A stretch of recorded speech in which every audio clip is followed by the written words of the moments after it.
hello.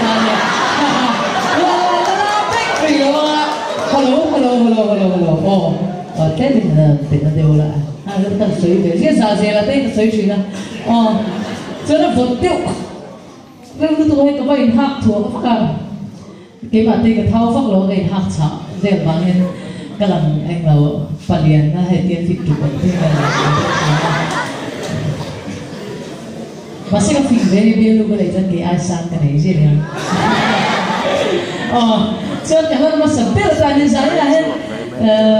liên giải tập tiêu mình tụm để rồi mà sắp tới là chuan chặt tuột bát thiên thì cái sao đó là cái kinh tế mà chung cái tiền mà bùi Trinity thì kỳ khăn toàn sắp về đó là